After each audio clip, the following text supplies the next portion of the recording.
Welcome to the Psychology World podcast. I'm Connor Whiteley, bringing you psychology news, articles, and other interesting psychology-related articles. You can find the podcast notes and more interesting psychology-related things, and you can get your free 8 psychology book box set at connorwhiteley.net. Now let's get on to the show. Hi everyone, and welcome to episode 89 of the Psychology World podcast with me, Connor Whiteley. And today's episode is on Carl Jung and more reflection with a JF Penn. I've no idea if that's going to be the final title. And the positives of video games reflection. And it is Friday the 2nd of April 2021 as I record this. So, this is another one of the reflection episodes, and there's 2 reflections. So, really enjoying these reflections, and hopefully you are too. And as this is a little in-between episode, there won't be any personal update or sponsored product section.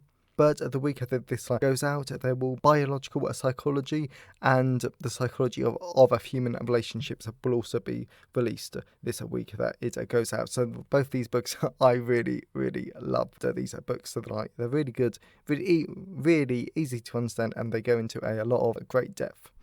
And as always, I can always find all of my books on all major ebook retailers, and you can order the paperback, large print, and the hardback version from Amazon or your local bookstore. So we're moving on to the reflection bit. So this is the reflection from Friday the 13th of November 2020. And also this first reflection talks about episode 61, where I had our great guest JF Penn talking about Carl Jung and the psychology of religion. Please go back to that episode. It's a great one. I loved it. So we're going back to the reflection. The reflection reads, yesterday I recorded and interviewed New York Times and USA Today bestselling author JF Penn, and we talked about Carl Jung, the psychology of religion, and much more. However, the reason why the interview has made its way into this very reflective log is because it gave me the chance to improve my interview skills, as I haven't interviewed someone for ages.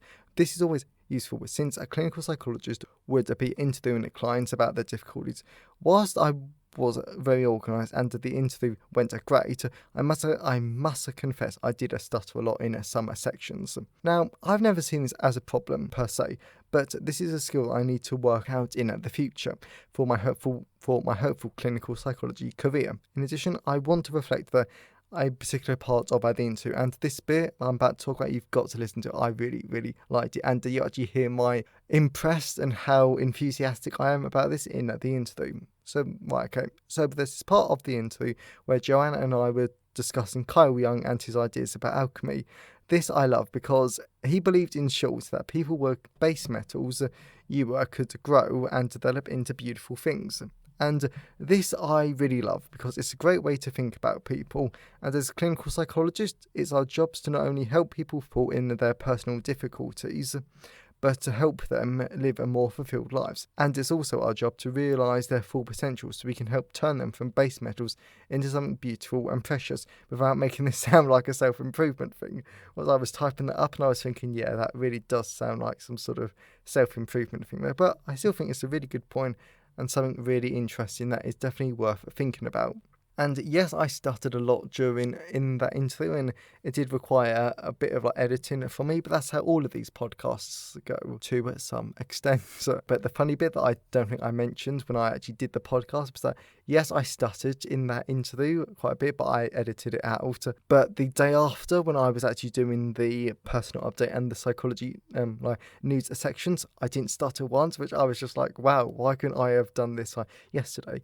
And in all honesty, is why I'm a bit hesitant about getting more people on, because I would love to interview so many people.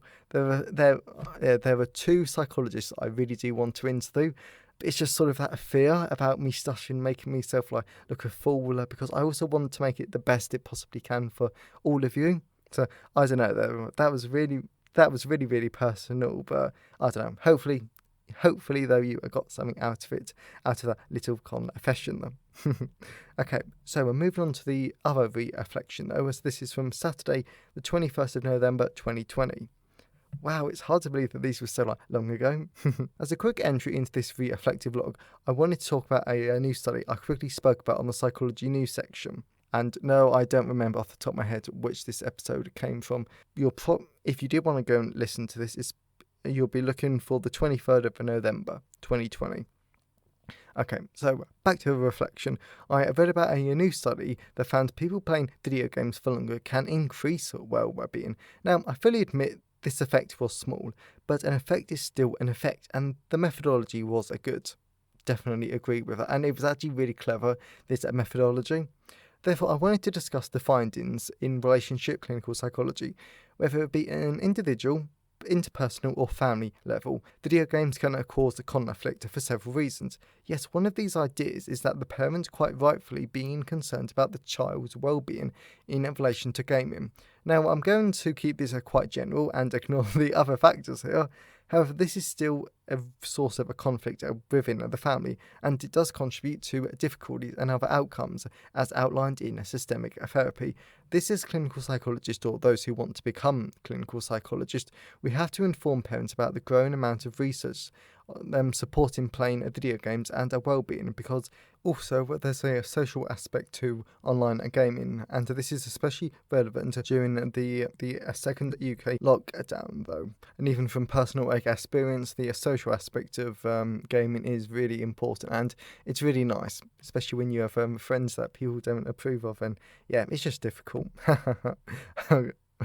Okay then, so of course all the research does have limitations, and I'm honestly not saying we should encourage people to play video games for long periods of time, since we all still need real human contact, exercise, going outside and etc. Of course, going outside and mixing with people when we're not in a global pandemic. But I really believe that this piece of research and other studies like it should at least have an awareness within clinical psychologists, since video games can be a source of conflict within families. So I hope that you found this useful, and also hope that you found it quite interesting though, and I would love to know what you think about these two reflections. So like, you can always email me, connorwhiteley@connorwhiteley.net. You can always leave a comment at the show notes at connorwhiteley.net/podcast, and you can always tweet me on Twitter at sci-fi whiteley. I would love to hear from you. And also, please check out biological psychology and psychology of human relationships. And also, if you know someone who would enjoy the podcast, then please tell them about it. I'm always really grateful when you wonderful people help us spread the word about the podcast. So, have a great day, everyone, and I'll see you next time. Thanks for listening today. I hope you enjoyed it. If you want to see the show notes, then please go to connorwhiteley.net. And if you want a free 8-book psychology box set, then please go to connorwhiteley.net. Have a great day, and I'll see you next time.